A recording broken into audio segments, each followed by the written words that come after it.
Hello students, my name is Geetanjali Indiria. Welcome to step up academy. Netaji का चश्मा, जी हाँ, सुभाष चंद्र बोस जो कि बिना चश्मे के कैप्टन को पसंद नहीं आए थे। तो आपको पाठ याद आ गया होगा। आज हम देखने वाले हैं उसका अभ्यास। तो कक्षा 9वीं हिंदी क्षितिज नेताजी का चश्मा पाठ 7 का आज हम देखेंगे प्रश्न अभ्यास। तो उसमें देखते हैं कि पहला प्रश्न क्या है। सेनानी ना होते हुए भी चश्मे वाले को लोग कैप्टन क्यों कहते थे? तो सेनानी ना होते हुए भी चश्मे वाले को लोग कैप्टन कहते थे क्योंकि देश भक्ति थी उसके अंदर और देश के वीर जवानों के प्रति श्रद्धा के भाव थे। और यही भाव कि नेताजी को बिना चश्मे के वो नहीं देख पा रहा था। चश्मे वाला कभी सेना में नहीं रहा, परंतु चश्मे वाला एक देशभक्त नागरिक था। उसके हृदय में देश के वीर जवानों के प्रति सम्मान था। नेताजी की मूर्ति पर चश्मा लगाकर मूर्तिकार की गलती को वो छिपाता है ताकि नेताजी के सम्मान में कोई कमी न रहे। बस इन्हीं सब बातों के कारण उसे कैप्टन कहते थे। हवलदार साहब पहले मायूस क्यों हो गए? जब कैप्टन की मृत्यु हो गई तो हवलदार साहब मायूस इसलिए हो गए क्योंकि अब नेताजी की मूर्ति पर कोई चश्मा नहीं था। कैप्टन के जैसा देश भक्तों के प्रति जो सम्मान के भाव थे, अब वैसा किसी के पास नहीं थे जो नेताजी की मूर्ति पर चश्मा लगाए। हवलदार साहब इसलिए मायूस हो गए कि कैप्टन मर चुका था, उसके समान कोई देश प्रेमी नहीं था जिसकी नेताजी जैसे देशभक्त के लिए सम्मान की भावना हो। उसके मर जाने के बाद अब कौन इस जिम्मेदारी का निर्वाह करेगा, ये सोचकर वो मायूस हो गए। हवलदार साहब ने पहले ड्राइवर को चौराहे पर गाड़ी रोकने के लिए मना किया, लेकिन बाद में तुरंत रोकने को कहा। मूर्ति पर सरकंडे का चश्मा क्या उम्मीद जगाता है? हवलदार साहब ने पहले तो ड्राइवर, जब ये कैप्टन मर गया और उन्होंने देखा कि मूर्ति कई बार निकलने पर भी बिना चश्मे किए, तो उन्होंने अगली बार निकलने से पहले ही ड्राइवर को कह दिया कि हम वहाँ नहीं रुकेंगे, पान कहीं और खाएंगे। लेकिन जब उन्होंने गाड़ी में से ये देखा कि सरकंडे का चश्मा जो कि बच्चे लगाते हैं, बच्चों के द्वारा पहनाया गया है, तो ये देखकर हवलदार साहब खुश हो गए, प्रसन्न हो गए। तुरंत अपनी जीप को रुकवाया और उनके अंदर ये भावना जागृत हुई, ये सोच जागृत हुई कि कम से कम भावी पीढ़ी के अंदर देशभक्ति तो जगी हुई है या पनप रही है। मूर्ति पर लगे सरकंडे का चश्मा इस बात का प्रतीक है कि आज देश की आने वाली पीढ़ी के मन में देशभक्तों के लिए सम्मान की भावना है। भले ही उनके पास कोई साधन ना हो, परंतु फिर भी सच्चे हृदय से बना हुआ सरकंडे का चश्मा भावनात्मक दृष्टि से मूल्यवान है। अतः उम्मीद है कि बच्चे गरीबी और साधनों के बिना भी देश के लिए कार्य करते रहेंगे। ये उम्मीद जगाता है सरकंडे का चश्मा। हवलदार साहब ने ड्राइवर को पहले चौराहे पर गाड़ी रोकने के लिए मना किया, लेकिन बाद में तुरंत रोकने को कहा। इस बात से हवलदार साहब इतनी सी बात पर भावुक क्यों हो उठे? और उत्तर है, उचित साधन ना होते हुए भी किसी बच्चे ने अपनी क्षमता के अनुसार नेताजी को सरकंडे का चश्मा पहनाया। यह बात उनके मन में यह आशा जगाती है कि आज भी देश में देशभक्ति जीवित है। भले ही बड़े लोगों के मन में देशभक्ति का अभाव हो, परंतु वही देशभक्ति सरकंडे के चश्मे के माध्यम से एक बच्चे के मन में देखकर हवलदार साहब भावुक हो गए कि भले ही आज बड़े लोगों के मध्य ये भावना समाप्त होती हुई दिख रही हो कि देश के प्रति या देशभक्तों के प्रति, लेकिन कम से कम बच्चों के मन में यह भावना तो जागृत है कि नेताजी बिना चश्मे के अच्छे नहीं लगते हैं। उनके प्रति ये श्रद्धा का भाव बच्चों के अंदर जागना ही हवलदार साहब को भावुक कर देता है। आशा स्पष्ट कीजिए, बार बार सोचते क्या होगा उस कौम का जो अपने देश की खातिर घर गृहस्थी, जवानी, जिंदगी सब कुछ होम कर देने वाले पर भी हंसती है और अपने लिए बिकने के मौके ढूंढती है। तो आज के समय में लोग देश के लिए सोचने वालों पर बाकी हंसते, ये बात सत्य है। लेकिन जब स्वार्थ की बात आती है, अपना काम बनने की बात आती है, तो लोग दूसरों के तलवे चाटना शुरू कर देते हैं। इसको कहते हैं कि खुद को बेचना शुरू कर देते हैं। वहाँ उनको खुद पर शर्म नहीं आती, ना हंसी आती है। देशभक्तों ने देश को आज़ादी दिलाने के लिए अपना सर्वस्व देश को समर्पित कर दिया। आज हम स्वतंत्र देश में आज़ादी की सांस ले रहे हैं, यह उन्हीं देशभक्तों के कारण संभव हो पाया। उन्हीं के कारण आज हम आज़ाद हुए हैं। परंतु यदि किसी के मन में ऐसे देशभक्तों के लिए सम्मान की भावना नहीं है, वे उनकी देशभक्ति पर हंसते हैं, तो ये बड़े ही दुख की बात है। ऐसे लोग सिर्फ अपने बारे में सोचते हैं, केवल अपने बारे में सोचकर ही स्वार्थपन दिखाते हैं। लेखक ने ऐसे लोगों पर अपना गुस्सा व्यक्त किया है कि वो स्वयं स्वार्थ के लिए मर मिटने को तैयार हो जाते हैं, जबकि देश पर मर मिटने वालों के प्रति हंसी उड़ाते हैं। पान वाले का एक रेखा चित्र प्रस्तुत कीजिए। तो पान वाला काला, मोटा और कैसा था? तोंद बाहर निकली हुई, जब वह हंसता तो उसकी तोंद भी हिलती। एक तरफ ग्राहक के लिए वो पान बनाता तो दूसरी तरफ वही अपने आसपास भी नज़र रखता था। उसके मुंह में हमेशा एक पान भरा रहता था। पान खाने के कारण उसके दांत लाल तथा कहीं कहीं काले पड़ गए थे। स्वभाव से वह बड़ा मजाकिया था और बातें बनाने में माहिर था।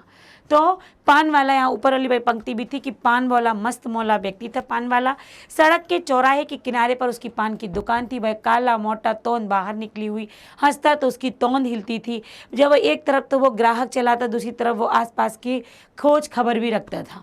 उसके मुंह में हमेशा एक पान रहता था और पान लगातार खाने से उसके दांत पीले हो गए थे, कहीं कहीं काले भी हो गए थे।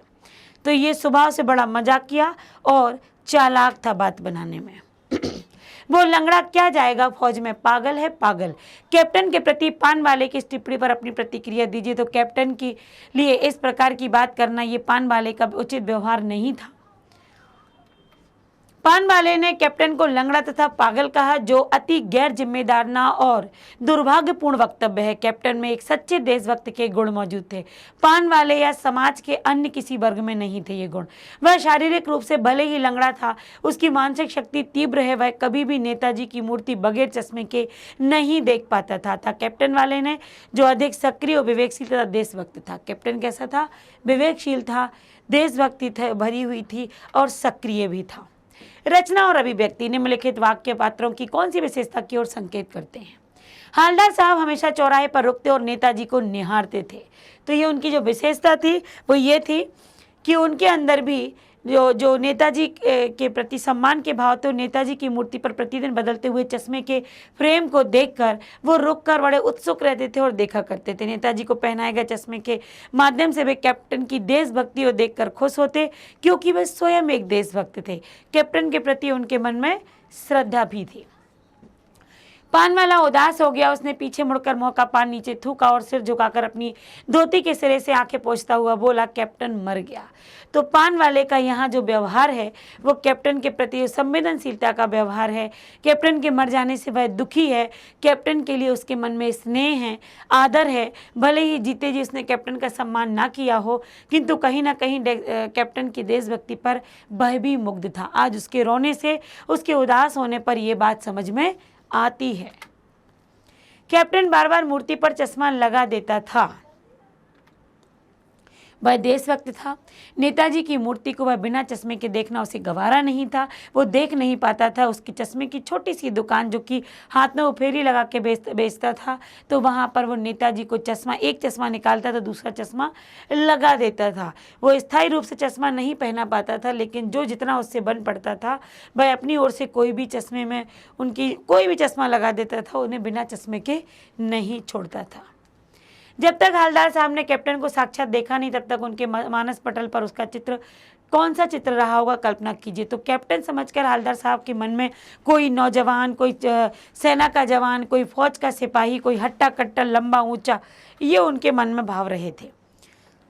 जब तक हालदार साहब ने कैप्टन को नहीं देखा था, तब तक वो उसे एक फौजी की तरह लंबा चौड़ा, घनी मूंछों वाला, मजबूत और बलशाली व्यक्ति समझ रहे थे। उन्होंने सोचा होगा कि वह एक फौजी की तरह अपने जीवन को एक अनुशासित ढंग से जीते होंगे। उन्हें लगता था कि वह फौज में होने के कारण ही लोग उसको कैप्टन कहते हैं। कस्बों, शहरों, महानगरों के चौराहे पर किसी न किसी क्षेत्र के प्रसिद्ध व्यक्ति की मूर्ति लगाने का प्रचलन सा हो गया है। इस तरह की मूर्ति लगाने के क्या उद्देश्य हो सकते हैं? हम अपने आसपास के चौराहों पर महान व्यक्तियों की मूर्ति लगे हुए देखते हैं। इस प्रकार की मूर्ति लगाने के कई कारण हो सकते हैं। लोगों को प्रेरणा देने के लिए, उन्हें तथा उनको कार्यों को याद रखने के लिए और याद करवाने के लिए, उस महान व्यक्ति के त्याग और बलिदानों को अमर रखने के उद्देश्य से, उनके गुणों को याद करके समाज के लोगों के अंदर उनके अंदर भी गुण आए, ये प्रेरणा देने के लिए भी, ऐसे लोगों का सम्मान करने के उद्देश्य से भी मूर्तियाँ लगाई जाती हैं। तो उनने क्या कार्य किए वो बताना, उनके जैसे अपने जीवन को बनाना, ये बहुत सारे काम। साथ ही आप अपने इलाके के चौराहे पर किस व्यक्ति की मूर्ति स्थापित करवाना चाहेंगे और क्यों? हम अपने इलाके के चौराहे पर महात्मा गांधी तथा वैज्ञानिकों की मूर्ति स्थापित करवाना चाहेंगे, क्योंकि एक और जहां महात्मा जी ने हमारे देश को आज़ाद करवाने में मुख्य भूमिका निभाई, उन्होंने हिंसा त्याग कर अहिंसा के साथ देश को आज़ाद किया। दूसरी ओर देश के वैज्ञानिकों ने देश की प्रगति के पथ पर आगे बढ़ने के लिए नए नए आविष्कारों के द्वारा देश को एक नई दिशा प्रदान की, जो देश को आगे ले गई। फिर है, उस मूर्ति के प्रति आपके और दूसरे लोगों के क्या उत्तरदायित्व होने चाहिए। मूर्ति को साफ सुथरा रखा जाए, मूर्ति को पूरे तरीके से उसको सम्मान दिया जाए, उनकी जयंती आने पर उसको सम्मान दिया जाए, उनका ध्यान रखना चाहिए। तो यहाँ पर देखिए, मूर्ति के प्रति हमारे तथा समाज के कुछ उत्तरदायित्व होते हैं, जिन्हें हम हर संभव प्रयास करना चाहिए कि पूरा कर पाए। हमें मूर्ति का सम्मान करना चाहिए, क्योंकि मूर्तियाँ साधारण नहीं होती, बल्कि किसी सम्मानित व्यक्ति का प्रतीक है। हमें यह ध्यान रखना चाहिए कि किसी भी प्रकार से मूर्ति का अपमान ना हो। हमारा यह उत्तरदायित्व होना चाहिए कि हम मूर्ति की गरिमा तथा उसकी स्वच्छता का भी ध्यान रखें। सीमा पर तैनात फौजी की देश प्रेम का परिचय नहीं देते हैं। हम सभी अपने दैनिक कार्यों में किसी न किसी रूप में देश प्रेम प्रकट करते हैं, जैसे सार्वजनिक संपत्ति को नुकसान ना पहुंचाना, पर्यावरण संरक्षण आदि। अपने जीवन जगत से जुड़े ऐसे और कार्यों का उल्लेख कीजिए और उन पर अमल भी कीजिए। देश के प्रति अपने कर्तव्यों का निर्वाह करने के लिए देशभक्ति का परिचय दे सकते हैं, जैसे प्राकृतिक संसाधनों का उचित प्रयोग करना, समाज के कमजोर तथा जरूरतमंद लोगों की मदद करना, सरकार की जन कल्याणक योजनाओं को सहयोग देना, समाज में हो रहे अन्याय का विरोध करना और देश के प्रगति के पथ पर ले जाने के लिए तन मन धन से देश को समर्पित हो जाना या उनका सहयोग करना। निम्नलिखित पंक्तियों में स्थानीय बोली का प्रभाव स्पष्ट दिखाई देता। आप इन पंक्तियों को मानक हिंदी में लिखिए। कोई ग्राहक आ गया समझो, कोई ग्राहक आ गया, उसको चौड़े चौखट चाहिए, मतलब चौड़ा फ्रेम, तो चौड़े चौखट का।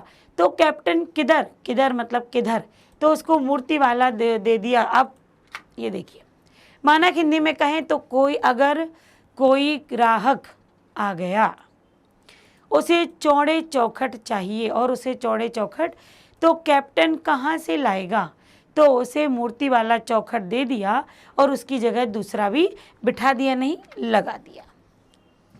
भाई खूब, क्या आइडिया है। इस वाक्य को ध्यान में रखते हुए बताइए कि एक भाषा में दूसरी भाषा के शब्दों के आने से क्या लाभ होते हैं। दोनों भाषाओं का ज्ञान हो जाता है।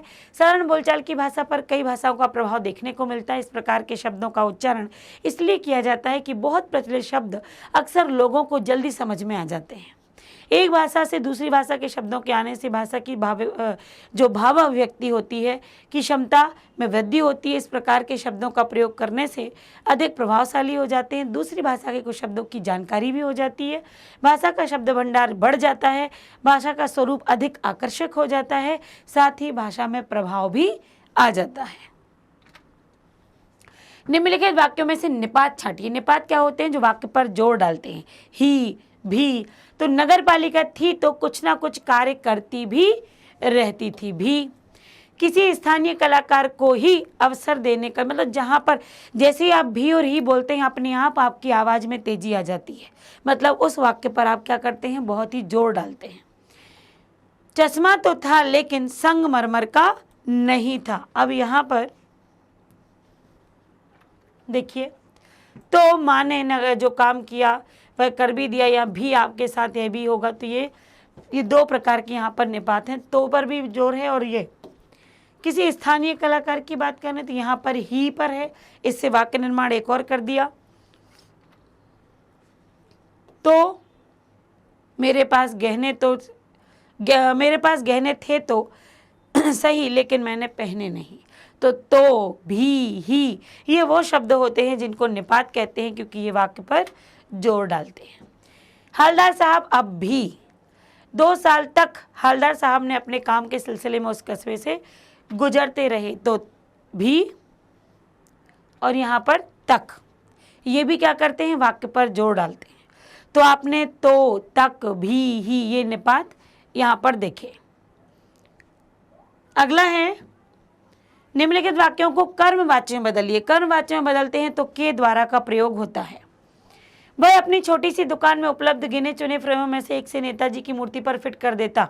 वह अपनी छोटी सी दुकान के द्वारा, उसके द्वारा अपनी छोटी दुकान में उपलब्ध गिने चुने फ्रेमों पर नेताजी पर फिट कर दिया जाता। पान वाला नया पान खा रहा था। पान वाले के द्वारा नया पान खाया जा रहा था। अब देखिए, पान वाले के हिसाब से जो कर्म होता है, जब कर्तवाच्य की बात करते हैं तो क्रिया कर्ता के अनुसार परिवर्तित होती है। जब कर्मवाच्य की बात करते हैं तो जो क्रिया है वो कर्म के आधार पर परिवर्तित होती है। पान वाले ने साफ बता दिया था। पान वाले के द्वारा साफ बता दिया गया था। तो यहाँ पर कर्म के माध्यम से क्रिया काम कर रही है, इसलिए ये कर्तवाच्य है, कर्मवाच्य है, सॉरी। ड्राइवर ने जोर से ब्रेक मारे। ड्राइवर के द्वारा जोर से ब्रेक मारे गए। नेताजी ने देश के लिए अपना सब कुछ न्यौछावर कर दिया। तो नेताजी द्वारा देश के लिए सब कुछ त्याग दिया। हालदार साहब ने चश्मे वाले की देशभक्ति का सम्मान किया। हालदार साहब के द्वारा चश्मे वाले की देशभक्ति का सम्मान किया गया। तो यहाँ पर कर्म के आधार पर वाक्य बदल रहे हैं, भाववाच्य में बदलेंगे। भाव जिसको आप व्यक्त ना कर पाए, जिसे आप स्वयं ही समझ पाए। तो देखिए, अब चलते हैं। अब चला जाए, ये भूतकालिक क्रिया होती है। माँ बैठ नहीं सकती, माँ से बैठा नहीं जाता। मैं देख नहीं सकती, मुझसे देखा नहीं जाता। ठीक। चलो अब सोते हैं, तो क्या है, चलो अब सोया जाए। माँ रो भी नहीं सकती, माँ से रोया नहीं जाता। तो ये कहीं ना कहीं भूतकालिक क्रिया का प्रभाव है। तो यहाँ आपने वाच्य देखे, वाच्य पर भी वीडियो बना हुआ है, आप आराम से देखिएगा, आपको समझ में आ जाएंगे। कर्तवाच्य में कर्ता के अनुसार क्रिया काम करती है, कर्मवाच्य में कर्म के अनुसार, और भाववाच्य में भूतकालिक क्रिया का प्रयोग होता है। तो यहाँ पर आपने वाच्य भी देखे और निपात भी देखे। तो नेताजी के चश्मे पाठ में आपने अभ्यास में 2 ऐसे व्याकरण देखे जो अभी तक आपने पाठों में नहीं देखे थे। तो नए व्याकरण की तरफ भी आपका रुख हुआ, वो भी आपको समझ में आया। अब आप वीडियो भी सर्च करेंगे और देखेंगे तो बिल्कुल देखिएगा, क्योंकि हिंदी पढ़ाने के लिए मैं आपके साथ हूँ और हर व्याकरण तक आपको ले जाऊँगी। कोई शंका हो तो आप निवारण के लिए, समाधान के लिए बिल्कुल अपने चैट बॉक्स पर आप लिख सकते हैं, कमेंट बॉक्स में कमेंट कर सकते हैं कि यहाँ पर हमें प्रॉब्लम है, वो प्रॉब्लम यहाँ पर सॉर्ट आउट की जाएगी। तो अगले पार्ट के लिए मिलते हैं अगले वीडियो में। आज के लिए बस इतना ही। Thank you so much.